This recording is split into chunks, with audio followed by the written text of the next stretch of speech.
And this is a beauty. Get ready for this.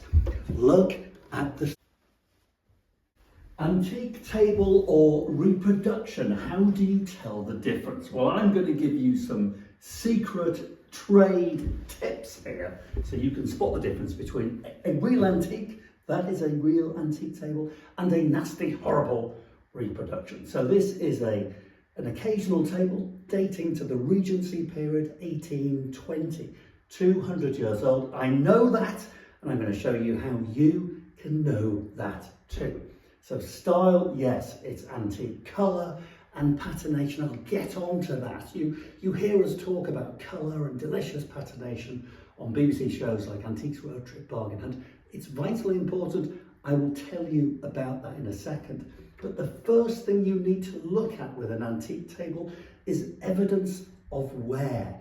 And very often, the bottom can tell you so much more. So always look at the bottom, turn it over, and let me show you something absolutely fascinating. Bearing in mind that this is an occasional table made to travel around the house. It's got a snap top to it. Listen. Snap, yeah.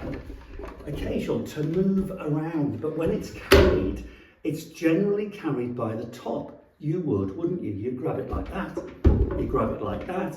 Servants, friends, family, you move it around the house. So look for evidence of wear. This is beautiful. This is beautiful. Look at the patination around the outside edge on the underside of the table lid. It is definitely different. It looks greasy, it looks polished, it looks shiny, as opposed to that dry area there. That's to do with fingers. 200 years of greasy, grimy fingers covered in food, smoke, tobacco and wine have grabbed this table and moved it around and left evidence of it. It's wonderful. Now look at the snap top itself, the underside of. Snap. And very similarly to the outside edge there, the greasy marks, look for evidence of that block being sat there, locked on top of that table for generations. The evidence is there. It's left its basic date stamp. Look at the difference in the colour. You wouldn't reproduce this. Why would you? You couldn't anyway. So there's that. Now look at the construction of the thing. An antique table will have its imperfections, and it's the imperfections we look for, and these are the things that we love. And it makes this table the only table identical to it in the whole world. So look at the struts, these strengthening arms here. They will be a bit different to one another. They're not mass-produced in a factory in their billions, they're hand cut. So look for evidence of hand cutting. The dimensions will be slightly different, and this is a beauty. Get ready for this. Look at the screws. Look at the screw heads and the slots. Are the slots absolutely perfect right down the middle of the screw? The answer is they're not, because these are not mass-produced later 19th century screws.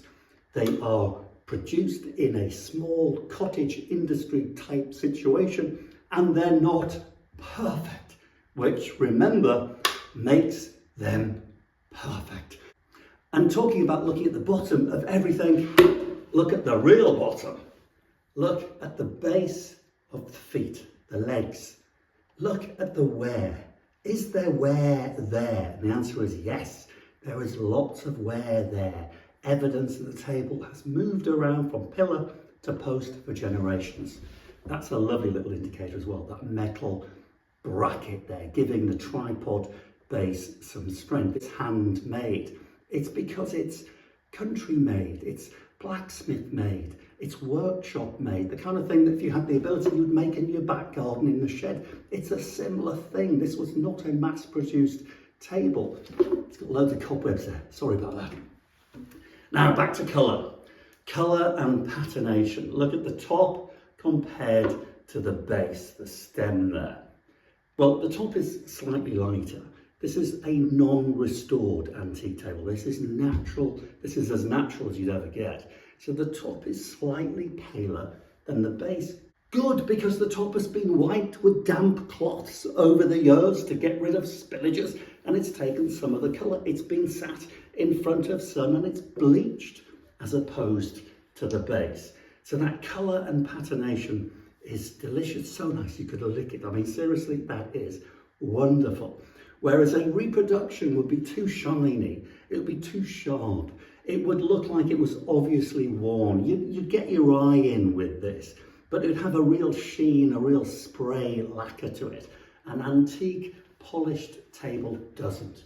You'll get used to it, and you will love and enjoy all of the imperfections. And remember, in the world of antiques, imperfections make perfection.